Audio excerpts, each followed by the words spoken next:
Y vamos a empezar la primera parte de la práctica viendo dos parásitos. Uno de ellos, el Enterobius vermicularis. El último parásito que vamos a ver, el minto y nemátodo, ¿no? Que es cilíndrico. Y luego ya vamos a pasar a otra clase de helmintos. Estos ahora son los cestos. Y de ahí vamos a comenzar a ver uno de ellos, que es el más frecuente en el Nolectis nana. Entonces vamos a empezar por enterobiasis o psoriasis, ¿no? La enterobiasis o la psoriasis es una helmintiasis y es una de las helmintiasis más frecuentes en ¿qué? Sobre todo en niños, ¿ya? Más frecuente en niños que en adultos. Es muy importante, esta parasitosis. ¿Por qué? Porque a diferencia de los parásitos que hemos estado viendo en las clases anteriores, que eran helmintos, es decir, que necesitaban condiciones ambientales adecuadas, un suelo adecuado y propicio para poder seguir su crecimiento, su desarrollo, en esta parasitosis pues no vamos a necesitar de esto. ¿Listo? Por eso es que es muy frecuente y sobre todo se considera una parasitosis de grupo. Entonces podemos infectarnos rápidamente de persona a persona. Este parásito cuando cae el huevo pues no necesita de condiciones adecuadas para poder seguir su desarrollo. Simplemente sale y en pocas horas, en cuestión de horas, pues ya se desarrolla su larva y ya puede ser infectado. Entonces es una parasitosis de grupo. Por lo mismo dice que tiene amplia distribución en el mundo y gran tendencia a diseminarse de persona a persona directamente sin pasar por la tierra. ¿Ya? Entonces este no es un helminto.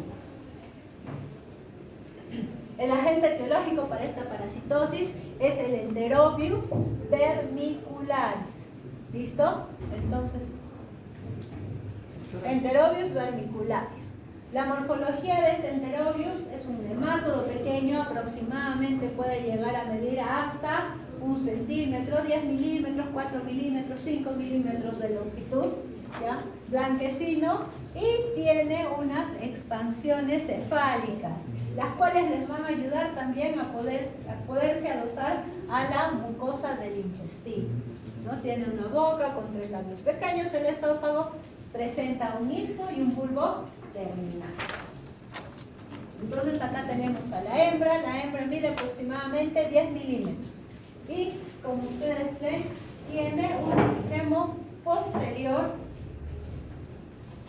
bastante alargado, ¿no? Acá está una cola alargada y afilada. Entonces acá tenemos la boca, tenemos el intestino, el esófago, ¿no? Y luego tenemos acá el extremo posterior alargado, afilado. Como es una hembra, es afilado, ¿sí?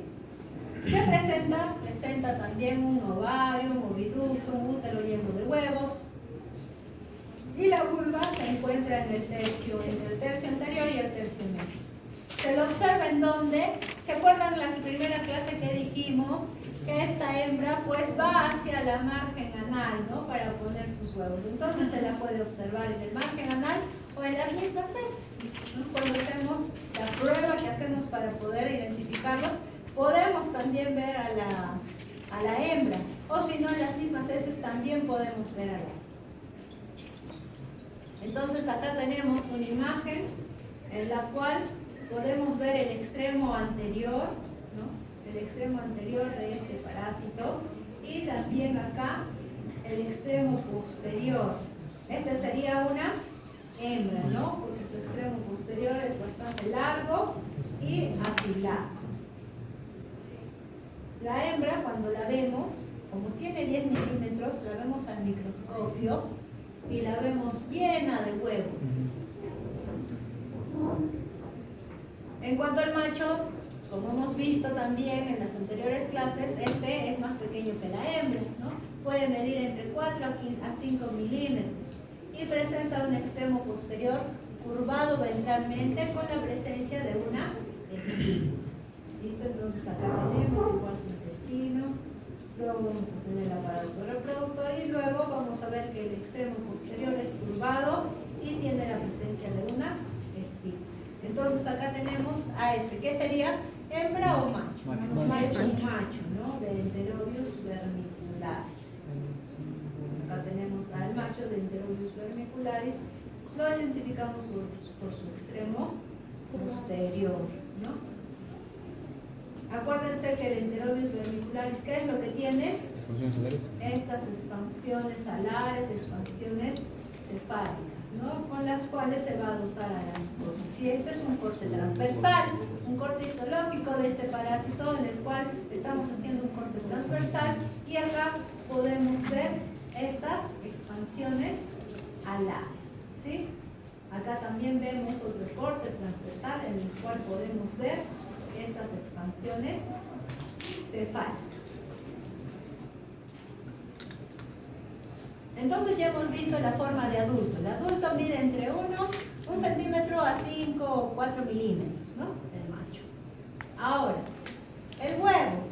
El huevo, al ser puesto, como dice, en el margen anal, ya es embrionado. Como les dije, este huevo ya sale con su embrión, no necesita de la tierra o de un suelo en condiciones adecuadas para poder seguir su desarrollo. Tiene una superficie lisa, aproximadamente mide 55 micras por 30 micras, y la característica que tiene este huevo es de que por un lado es convexo y por el otro es plano. Entonces, acá tenemos un lado convexo y este lado plano, ¿no? Igual acá, este lado convexo, ¿sí? Este lado convexo y este lado plano. Y dentro que tiene, pues ya un embrión que se va a convertir en una larva. Es más, ya cuando lo vemos haciendo el microscopio, vemos la larva ahí moviéndose. Entonces, el desarrollo del embrión a larva solo demora unas cuantas horas, unas 4 a 6 horas aproximadamente.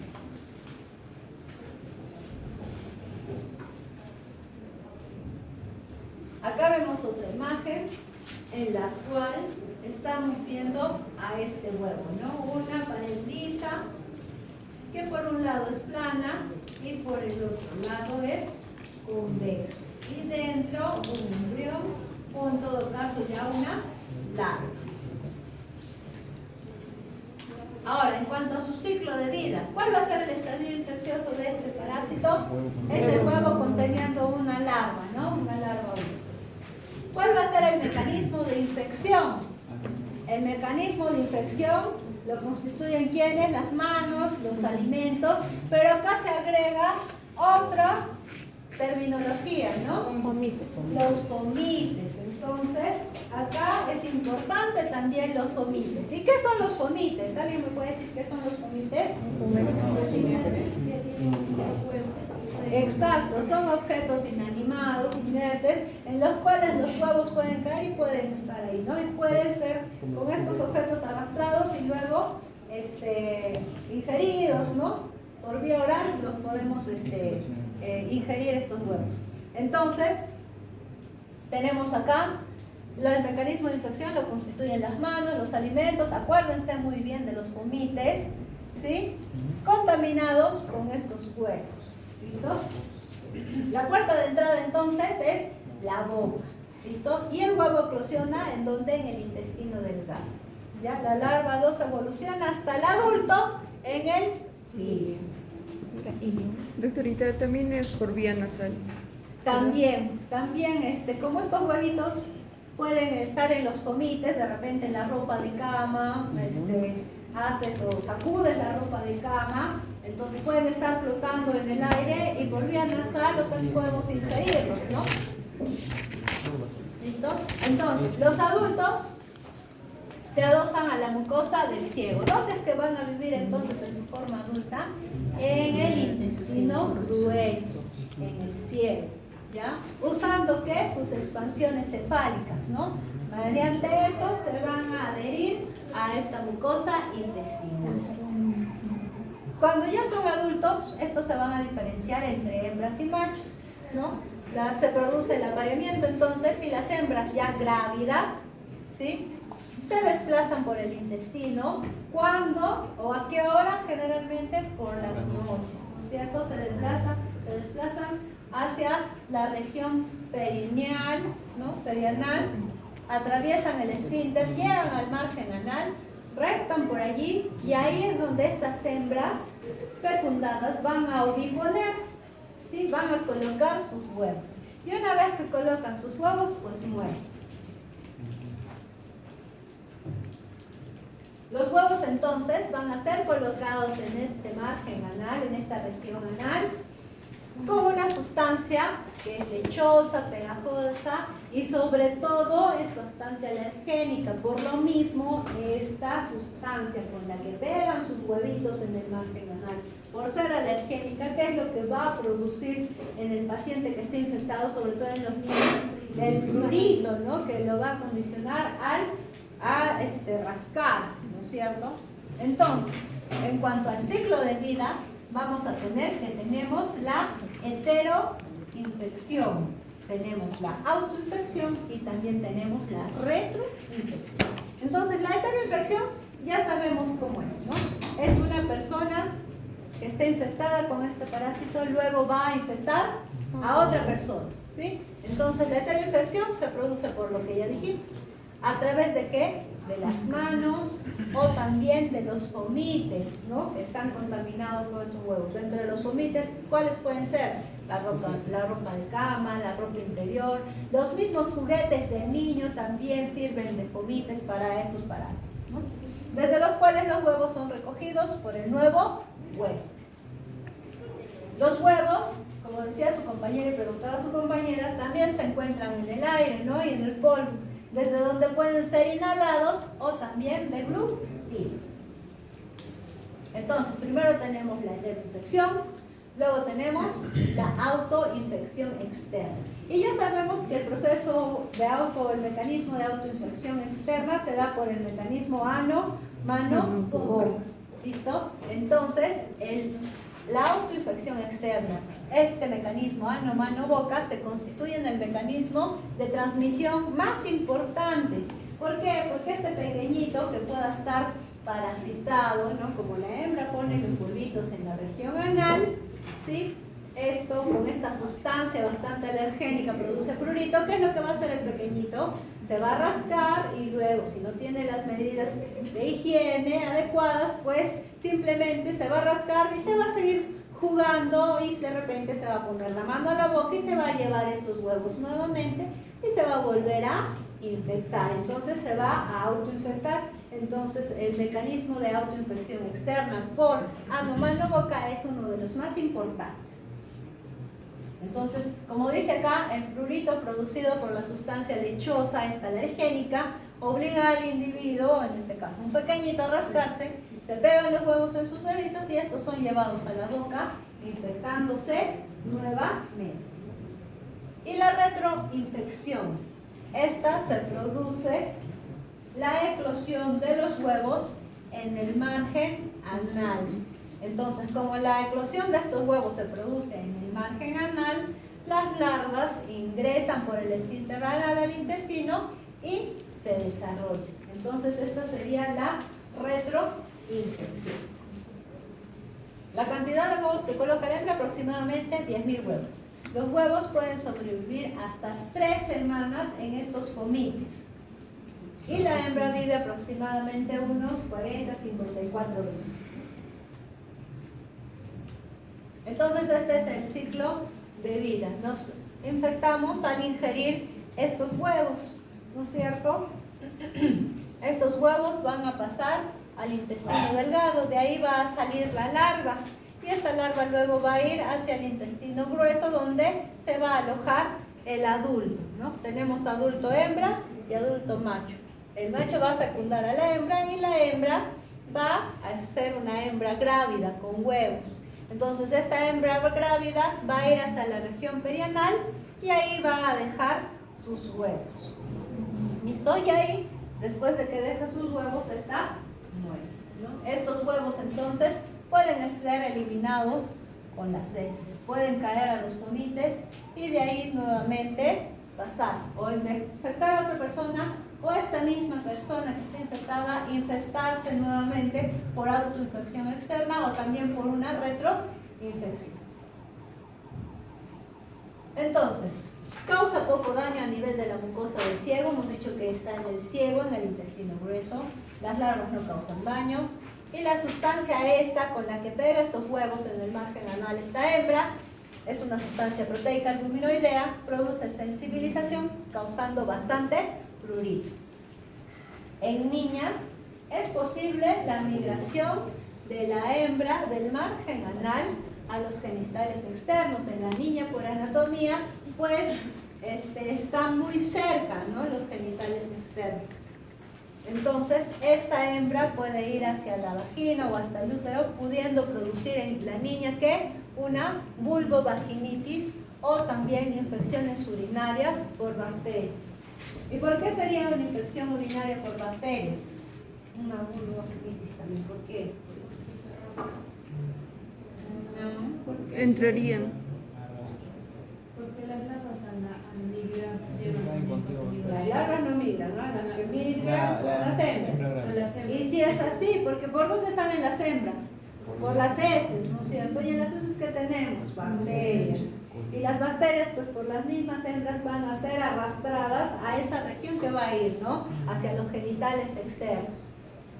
Puede provocar entonces vulvovaginitis o infecciones urinarias bacterianas en las niñas. Entonces, dentro de las manifestaciones clínicas, pues lo más importante es el prurito anal, es lo más importante, ¿no?, por esas sustancias con las que pegan los huevitos. Este prurito anal pues es tan molesto que también puede provocar insomnio en el niño y también trastornos psicológicos como manifestaciones de angustia como el bruxismo y la enuresis. Y en niñas, ¿qué es lo que causa? Aparte, también causa prurito vulvar, congestión y secreción vulvar. ¿Por qué? Porque la hembra puede migrar a esa zona de los genitales externos por la proximidad, ¿no?, sobre todo en las niñas. ¿Y qué tenemos acá?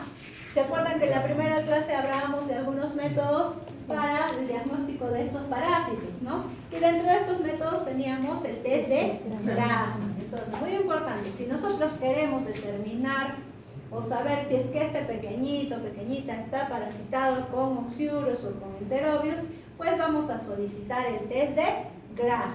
Y si nos acordamos cómo era el test de Graham, ¿no? Era con una laminina, ¿no?, y una cinta. ¿Listo? Entonces, el test de Graham, ¿qué es lo que hacíamos? Darle una lámina al paciente y pegarle encima una cinta. ¿Qué tenemos que decirle si es que no le entregamos con la cinta a los papás? Que peguen una cinta scotch, ¿no? Es lo que más le vamos a decir, una cinta scotch, porque si no le decimos exactamente lo que tiene que hacer, van a hacer cualquier cosa. Hemos visto que en el laboratorio hasta llevan la lámina con muestras de heces pegadas, ¿no?, con cinta encima, o también llevan ¿qué? La lámina y con una cinta adhesiva. De repente le decimos con una cinta adhesiva. ¿Qué será una cinta adhesiva? Y traen una lámina con un masking tape. ¿Qué vamos a ver con un masking tape? Nada, ¿no es cierto? El masking tape es como un papel con adhesivo, ¿no? Entonces al microscopio no vamos a ver nada. Entonces si nosotros nos dejamos entender, pues lo van a hacer bien. ¿Listo? Sí, y como dice, sí, bien claro, o sea, hemos recibido muestras, las láminas con muestra de heces pegadas, ¿no? O sea, vamos a poder ver, pero no es lo que queremos tener, pues, ¿no? Si vamos a recibir una muestra de heces, la recibimos en un frasco, pues, ¿no? ¿Ya? Pero no en la cinta.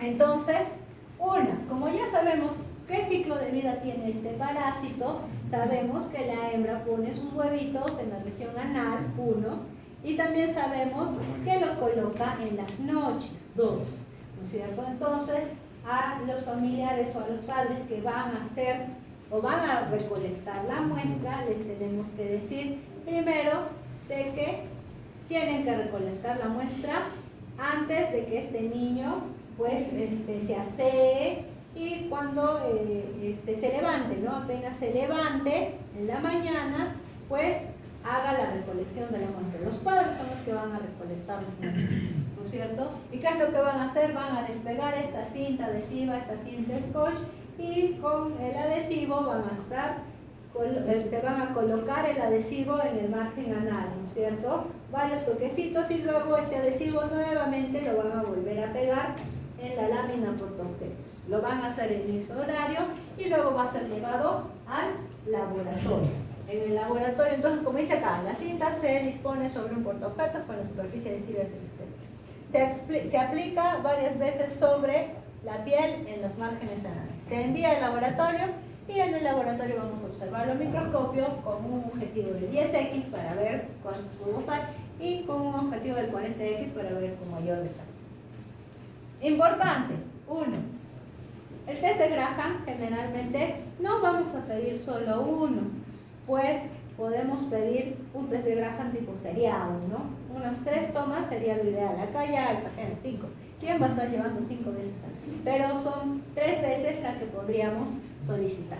¿Listo? Entonces, antes de informar un resultado negativo, pues habremos tenido que ver unas 3, ¿no? 3 veces, 3 días distintos en los cuales va a ser el mismo procedimiento el papá, ¿no es cierto? Realizar la toma, entonces, muy importante, como dice acá, de muestra a primera hora por la mañana antes de salir de la cama, antes de hacerse la higiene al pequeñito.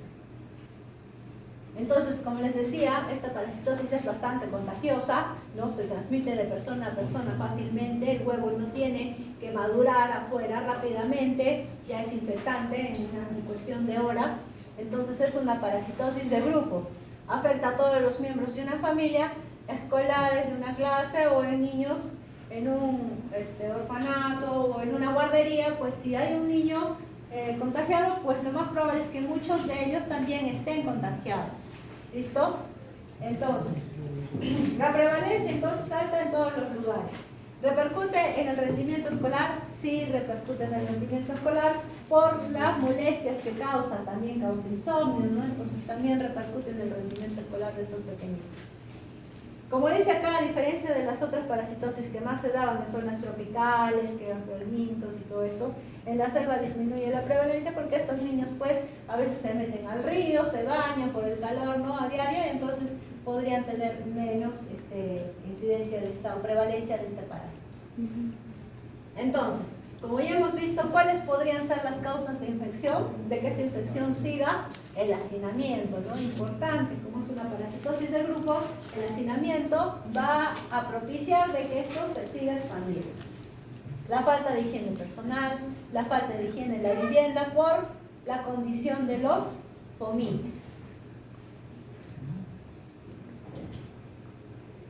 En cuanto a las medidas preventivas que tendríamos que tomar, serían primero disminuir el hacinamiento, ¿no?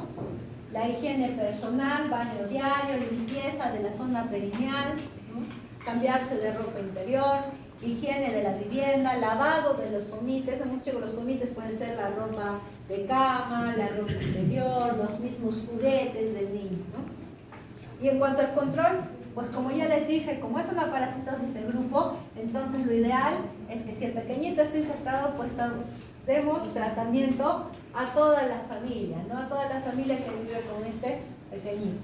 Y también, si fuera en un albergue de niños, en una guardería, pues también tratar de dar el tratamiento a todos, ¿no? En cuanto al tratamiento, el bromoato del Pirantel se puede dar en dosis única de 10 a 20 miligramos por kilo y repetirse tras un intervalo de una semana. El mebendazol, el ambretazol también son usados, y sobre todo recordar que aparte de dar el antiparasitario al pequeñito que ya hemos encontrado que tiene enterovirus, pues también tenemos que dar el tratamiento al grupo o al núcleo familiar. Listo, entonces es una parasitosis bastante, no tiene mayor cosa en cuanto a su ciclo de vida, los huevos son bastante fáciles de ver, siempre recordar de que son convexos por un lado, planos por el otro, ahí dentro hay una larva, pero sí recordar que también es una parasitosis bastante contagiosa, también podemos encontrar varios niños con eso, ¿no? Y que no es propia de una zona tropical, ¿no? Está en cualquier lado.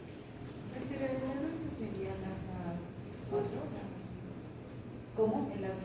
Tiene, la larva rápidamente progresa y tiene larva 1, larva 2 y ya está en adulto, ¿no? pero la larva 1 es la que es la... Sale en el intestino delgado. Sí, es la que, no, del intestino grueso sale el huevo y con un embrión y rápidamente se vuelve una larva 1, ¿ya? Que es la que es infectante. El huevo con la larva 1 es la que es infectante. En el intestino grueso y en el intestino delgado. Así sale, o sea, así nos vamos a infectar. El estadio infeccioso es un huevo con una larva ya, una larva. Y eclosiona en el intestino delgado. Eclosión en el intestino delgado. Ajá, y ahí sale la larva y se convierte en algo. ¿Listo? Entonces, ya hemos visto el último nemátodo. ¿Sí? Y ahora vamos a pasar a los cestos, otra clasificación de estos helmintos.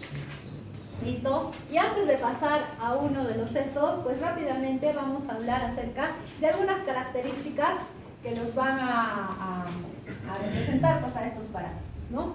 Primero, tenemos que saber que una de las diferencias con los otros es de que estos, en cuanto a su morfología, en los adultos pues son planos, ¿no? Y parecen como unas cintas, ¿no? Entonces son gusanos planos en forma de cinta. ¿Y qué partes van a poseer? Van a poseer 3 partes, ¿listo? En cuanto a su morfología de adulto. Primero tenemos el escólex, que correspondería a la cabeza y que le sirve como órgano de fijación. Luego del escólex tenemos el cuello, ¿ya? El cuello es el que va a servir y donde van a estar estas células multipotenciales para poder generar todo el cuerpo de este parásito.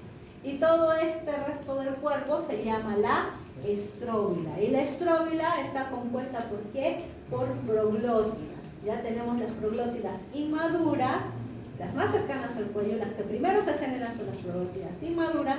Luego tenemos las proglótidas grávidas, maduras, y al final tenemos las proglótidas grávidas. Estas proglótidas grávidas que van a estar llenas de los huevos de este parásito, ¿no? Las proglótidas maduras van a estar presentes los órganos de reproducción. Entonces tenemos 3 partes. En su forma adulta los cestos tienen al escólex, al cuello y a la estróbila. Y la estróbila está a su vez compuesta por proglótidas inmaduras, maduras y grávidas. Acá tenemos, ¿no? Lo que ya hemos mencionado.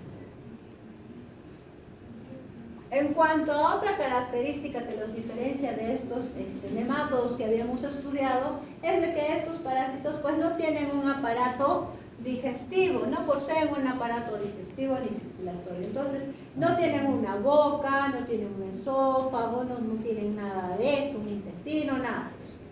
Estos se alimentan a través de su tegumento. ¿Se acuerdan que los nemátodos, la membrana externa de estos nemátodos era la cutícula, ¿no? Pero ahora estos tienen a todo lo largo un tegumento, ¿ya? Y a través de ese tegumento, por sus microtriquias, van a absorber alimento, van a sustraer el alimento del hospedero en donde se encuentran. Entonces imagínense, a todo lo largo, estos parásitos no son pequeñitos, son grandes, pueden llegar a medir metros de longitud y a través y a lo largo de todo su tegumento, le sirve para absorber nutrientes. ¿Listo? Los nutrientes, bueno, esto ya lo ocuparon. Listo. También poseen un sistema neuromuscular que permite el movimiento del parásito, ¿no? Ahora, otra característica también es de que estos en su forma adulta pues no tienen un dimorfismo sexual, es decir, que no se diferencian entre machos y hembras, sino que estos se podrían considerar como parásitos hermafroditas. ¿Por qué?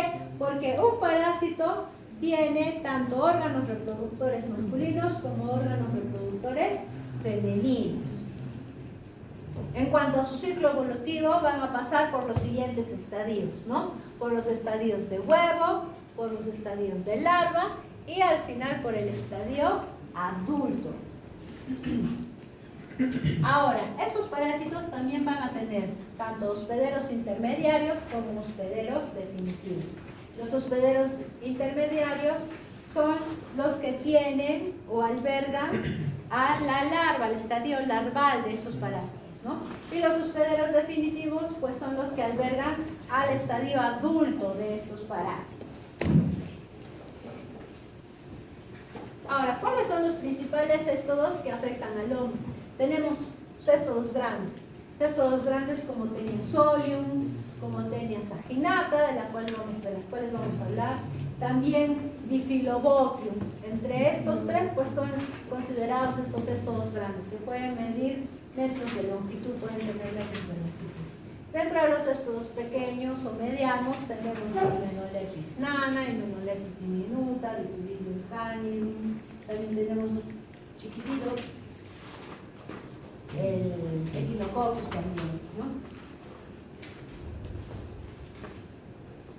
Listo, entonces hemos visto características generales de estos céstodos, ¿no? Características diferentes a los parásitos que habíamos visto en las clases anteriores, ¿no? Primero, son hermafroditas, tienen tanto órganos reproductores femeninos como masculinos, ¿no? No hay hembra y macho, y cada proglótida va a tener su sistema reproductor completo, ¿no? Tanto de masculino como femenino, cada una de estas proglótidas. No es que el aparato reproductor esté dividido en todas estas proglótidas, ¿no? Cada una es una unidad diferente y completa. ¿Qué tenemos también? La morfología, ¿no? Estos son aplanados. ¿Qué tenemos también? Que no tienen aparato digestivo, se alimentan a través de su tegumen. Entonces, vamos a hablar de el primer céstodo, y este céstodo es uno de los más comunes que encontramos, ¿ya? Es de los más comunes porque también es considerada como una parasitosis de grupo. Entonces, entre todos estos céstodos que afectan al hombre, el más común va a ser Hymenolepis nana. Entonces, la hymenolemiasis es la infección parasitaria causada por ¿quién? Por Hymenolepis nana, que afecta también principalmente a la población infantil. Entonces vamos a hablar de su morfología. ¿Qué dijimos?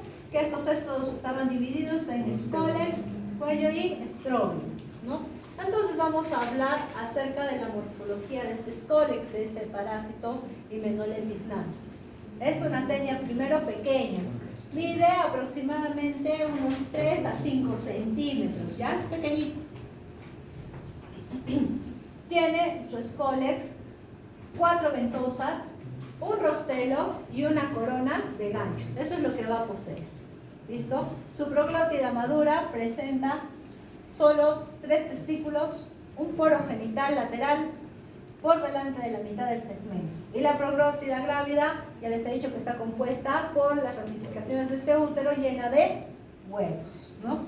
Puede contener entre 20 a 30 huevos. Entonces, en esta imagen podemos mirar acá arriba lo que es el scolex.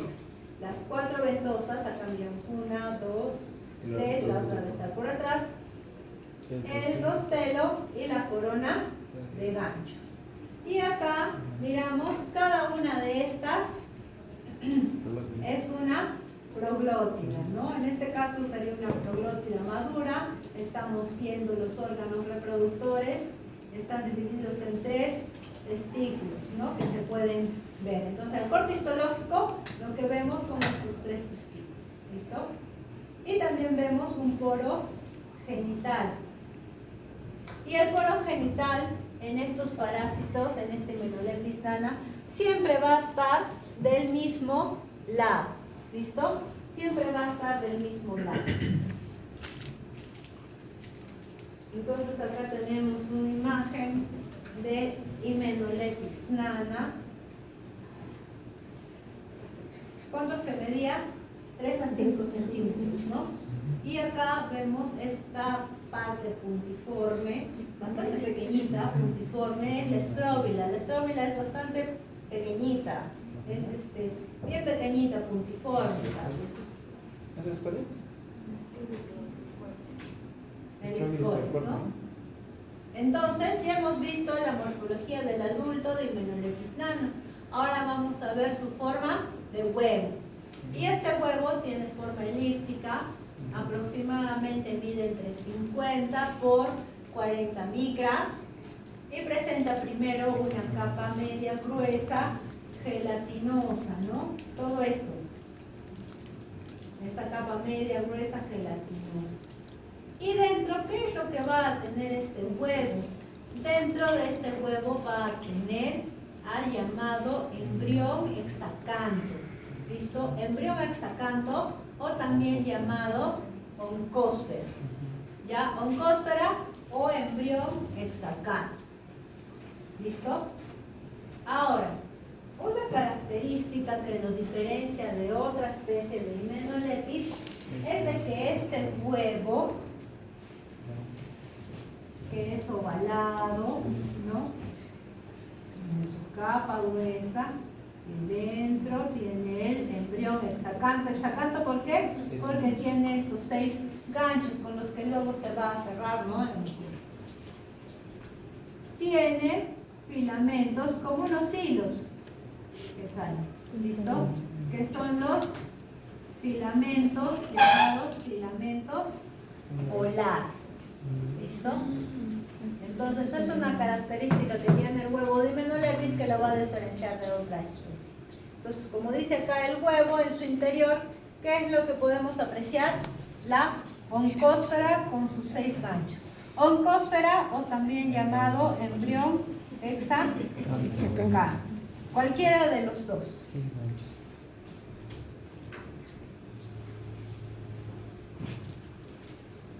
Yo le veo.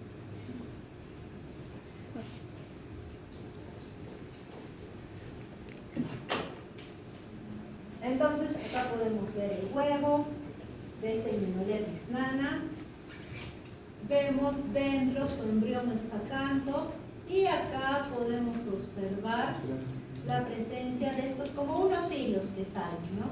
Que son llamados filamentos polares a cada extremo. ¿Listo? Acá también tenemos estos hilos que son los filamentos polares.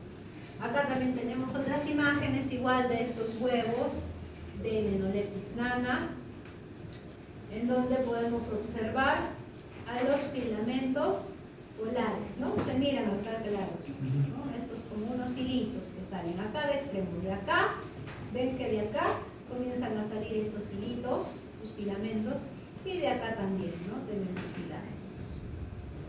Igual de estos dos lados. Entonces ya hemos hablado de la forma adulta, del huevo y por último hablamos de la larva. ¿Cómo es que se llama esta larva de Hymenolechis nana? Se llama larva cisticercoide. ¿Listo? Es una larva cisticercoide. ¿Y qué es esta larva cisticercoide? Pues no es más que una cubierta o cápsula delgada en cuyo interior, ¿qué es lo que vamos a encontrar? Vamos a encontrar al escólex de este parásito, ¿no? ¿Cómo era el escólex? Presentaba 4 ventosas, un rostero y una corona de ganchos. Entonces eso es lo que vamos a encontrar adentro, ¿no? La larva cisticercoide es como una cubierta, una cápsula en la cual se encuentra imaginado el escólex. ¿Listo?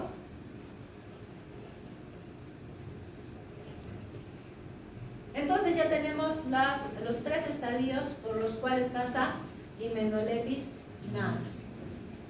¿Cuál va a ser en cuanto a su ciclo de vida del estadio infectante? El estadio infectante es el huevo. El huevo ya de por sí de Hymenolechis, cuando sale este huevo ya es infectante. ¿Ya? No es como las otras parasitosis que tenía que desarrollar, luego tenía que tener larva 1, larva 2, lo que fuera. No, este huevo una vez que sale por las heces ya es infectante. ¿Ya? Entonces el estadio infectante de Hymenolechis nana es el huevo de Hymenolechis nana. ¿Qué mecanismos de infección vamos a tener? Uno, la heteroinfección, ya sabemos cuál es la heteroinfección, ¿no? Y esta se da por el mecanismo de fecalismo. ¿Listo? El hombre entonces ingiere estos huevos a través de las manos, verdura y agua contaminada. De este huevo, ¿qué es lo que va a salir? Una vez que ingerimos estos huevos, ¿Qué es lo que tenían dentro estos huevos?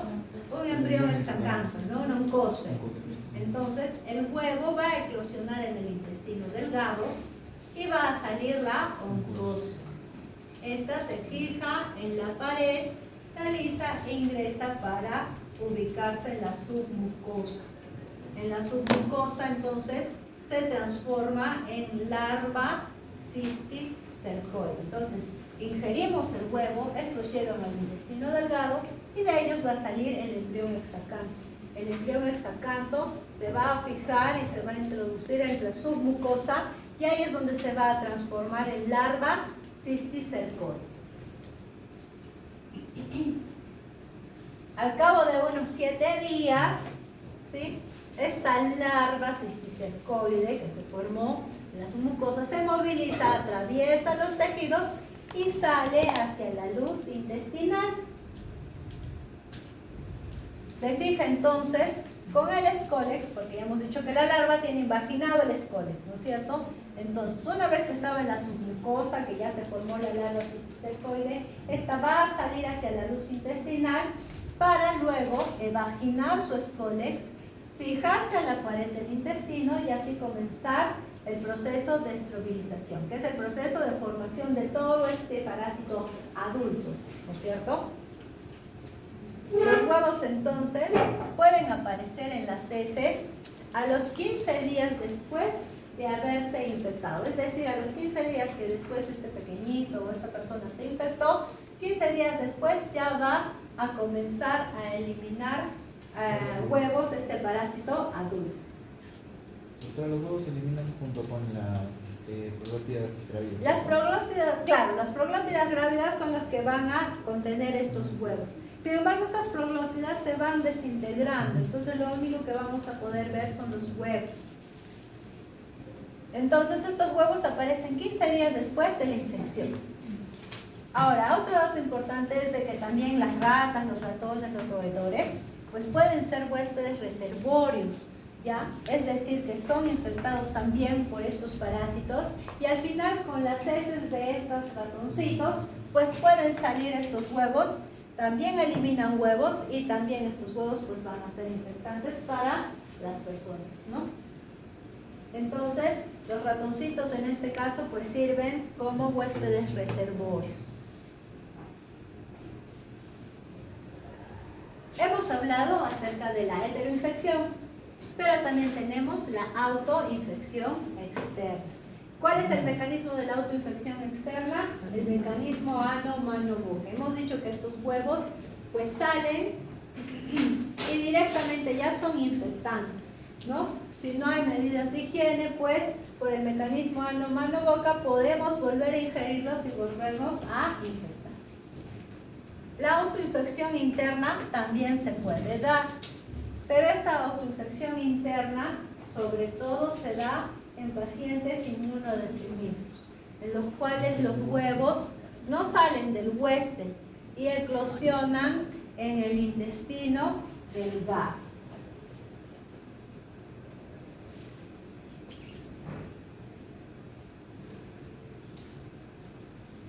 Entonces acá tenemos el ciclo de vida, ¿no? ¿Con qué nos vamos a infectar? ¿Cuál es el estadio infeccioso? Los huevos de Hymenolepis nana. Estos huevos llegan hacia el intestino delgado, ¿no? ¿Qué va a salir de estos huevos? El embrión hexacanto. Este se va a introducir a la submucosa y ahí se va a formar la larva cisticercoide. Una vez que se forma esta larva cisticercoide, va a salir de la submucosa a la luz intestinal y va a transformarse en el adulto, ¿sí? Y este adulto va a vivir adosado a la mucosa del intestino delgado, ¿no? A través de su escólex. Una vez que ya se haya formado y que ya tenga estas proglótidas grávidas, va a comenzar a eliminar huevos. ¿Cuánto? 15 días después de la infección, ¿no es cierto? Estos huevos van a salir directamente por las heces y van a ser infectantes, ¿ya? No evolucionan ni nada. Simplemente salen con las heces y ya son infectantes. ¿Listo? Por lo mismo puede causar una autoinfección externa y una autoinfección interna. Y también estas ratitas que están acá, como ustedes ven, pues también sirven de reservorios, porque estos también se pueden infectar. Y eliminar huecos. La larva entonces a nivel intestinal, ¿qué es lo que produce? ¿Dónde dijimos que se encontraba? En la submucosa, ¿no? Adentro. Daño destructivo, inmunoléptico, inflamatorio, produciendo una enteritis. ¿Bien? El adulto, más que todo, el daño que va a producir es un daño exfoliatriz por sustracción de nutrientes. El daño entonces exfoliatriz va a estar en función, ¿por qué? Por el número de parásitos que tenga la persona, ¿no? En cuanto a las manifestaciones clínicas, hemos dicho que es una parasitosis principalmente también de la población infantil. Fundamentalmente en niños puede causar dolor abdominal, a veces algunas diarreas, ¿no? A veces deposiciones abundantes, malolientes. ¿Por qué? Porque puede una hiperinfección causar un síndrome de mala absorción. Y se puede presentar una eosinofilia relativa mayor al 5%, pero no muy elevada, ¿no? Como ya hemos visto otras parasitosis. En cuanto al diagnóstico, ¿cómo es que vamos a hacer el diagnóstico? Por una muestra de heces, porque por ahí van a salir estos huevos, ¿sí? Entonces, el examen de heces seriado para la búsqueda de huevos, ¿no? Tenemos también métodos de concentración, que ya los habíamos hablado, puede ser por sedimentación rápida, métodos de Telemann, método de Fausto, flotación. También nos ayudan, son métodos de concentración, ¿no? Pero el diagnóstico nos va a dar una muestra de heces en la cual encontremos estos huevos. En cuanto a la epidemiología, como les dije, al empezar a hablar de este parásito, es de que es la teniasis, ¿no? O el céstodo más frecuente, y especialmente en la población infantil. Los factores que favorecen la infección son aquellos derivados del fecalismo, ¿no? Lo vamos a adquirir ingiriendo estos huevos, malos hábitos de higiene y la presencia también importante de roedores, ¿no? En la localidad. Se considera entonces una parasitosis de grupo por la facilidad con la que se transmite de persona a persona. El hacinamiento también es un condicionante, ¿no? Como ven acá, en las regiones, pues en todas las regiones existe un porcentaje de esta parasitosis. No es como en las otras, en las que son regiones tropicales, de selva, estaban estos parásitos, ¿no? Sino, como no necesitan de condiciones medioambientales ni nada, pues están en varios sitios, ¿no? En costa, en sierra, y si se dan cuenta, en selva, pues es uno de los sitios en los que menos frecuencia o menos prevalencia se tiene de este parásito, ¿no? ¿Cuáles son las medidas de prevención y control? Todas las que tengan que ver con el fecalismo. ¿Sí? Entonces, lavarse las manos antes de comer, lavarse las manos después de ir al baño, hervir el agua, lavar bien las verduras que van a ser consumidas crudas, evitar la contaminación de alimentos con heces de rata que podrían estar infectadas, ¿no? Y ya les dije, sirven como un reservorio para esta parasitosis. Y la eliminación también de estos roedores y tratamiento, claro, de los pacientes para que no sigan contagiando.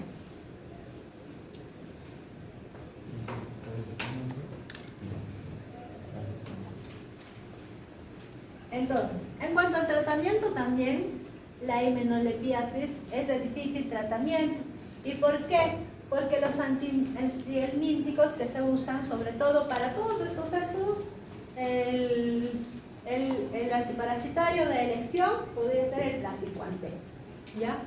Y la himenolepiasis, como dice acá, los antihelmínticos solo actúan sobre los adultos, ¿listo? No sobre los otros estadios, sino sobre los adultos, sino sobre las larvas, ¿ya? Entonces, se debe hacer un nuevo tratamiento cuando las larvas salgan al intestino y se conviertan pues en adultos, ¿no? ¿Cuánto hemos dicho que se demora? 7 días aproximadamente, ¿no? Entonces, la droga de elección, el praziquantel, ¿listo, perdón? Una dosis única de 25-20 miligramos por kilo. Sin embargo, esta droga o esta dosis se debe de volver a repetir. Y se debe de volver a repetir en, algunos dicen 7 días, 10 días o 2 semanas, ¿no? Pero se debe de volver a repetir. ¿Y por qué? Por lo que estamos indicando, ¿no? Que la droga actúa sobre los adultos y más o menos transformarse de larvas a adultos demora unos 7 días. Entonces, por lo mismo tenemos que volver a repetir el tratamiento en 7 días o en 10 días o en 2 semanas. ¿No? Igual hay algunos que también dan tratamiento seguido, todos los días, diario por 7 días, ¿ya? Pero eso ya hay que ver. Pero el motivo ya lo sabemos, ¿no es cierto?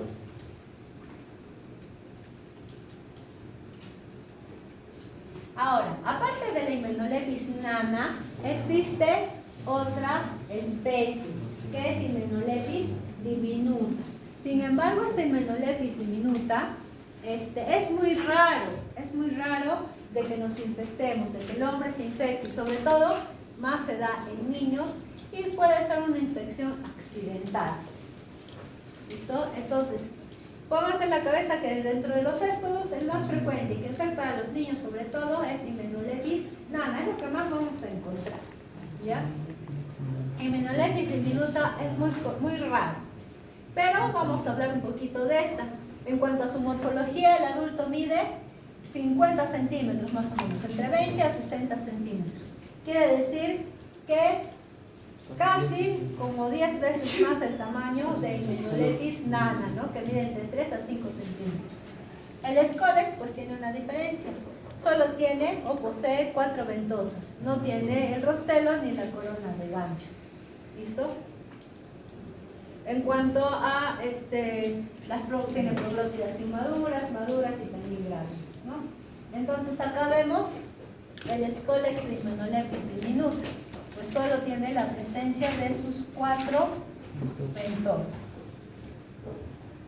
Acá tenemos una imagen de la proglótida grávida, ¿no? Y acá tenemos una imagen de las proglótidas grávidas, ¿ya? De las proglótidas maduras y de las proglótidas grávidas. Estas proglótidas grávidas compuestas o llenas de estos huevos.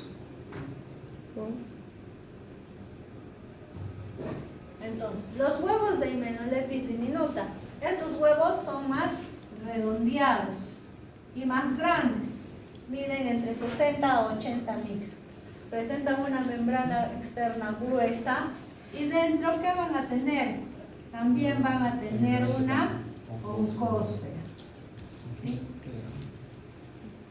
En su interior con 3 pares de ganchos. Sin embargo, a diferencia de Hymenolepis nana, estos huevos de Hymenolepis diminuta no tienen o no presentan filamentos polares. ¿Listo? Entonces en Hymenolepis nana tenían filamentos polares, ¿no? Que salían de acá y de acá con unos hilitos, ¿sí? Entonces Hymenolepis diminuta no va a tener a estos filamentos polares. ¿Listo? Simplemente va a tener esta membrana externa gruesa y a este embrión hexacanto dentro, sin filamentos polares. Igual este huevo también es más grande. Entonces es una diferencia, ¿no? Si encontramos un huevo con estas características y vemos estos filamentos polares, pues ya sabemos que es Hymenolepis nana. Si encontramos un huevo así también similar, pero no hay filamentos polares, entonces podríamos decir que es Hymenolepis diminuta. Muy complicado porque es muy raro, pero también se puede dar y también podemos diferenciar por los huevos. Entonces acá tenemos imágenes de estos huevos de Hymenolepis diminuta, son más grandes y más redondeados, no son tan ovalados, ¿no? Y tenemos dentro el embrión hexacanto con sus 3 pares de ganchos. ¿Listo? Y como ven acá, pues no hay nada, ¿no? No hay estos filamentos polares, no hay filamentos polares, solo el embrión hexacanto y acá sus 3 pares de ganchos.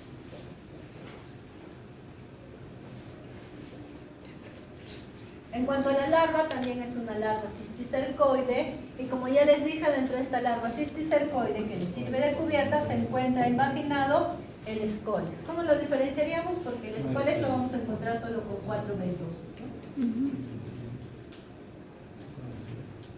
El ciclo de vida, lo vamos a ver, huéspedes definitivos también son las ratas, los ratones, y el hombre es un huésped accidental. ¿Listo? Los parásitos adultos se desarrollan entonces en el intestino delgado. Hay huéspedes intermediarios que pueden ser los artrópodos. ¿Ya? Entonces, ¿por qué se da más en niño? Porque accidentalmente el niño puede comer estos artrópodos que están infectados. Entonces, los casos de parasitismo por Hymenoleucis diminuta son pocos. Principalmente se conocen en niños que ingieren accidentalmente estos artrópodos infectados, ¿no?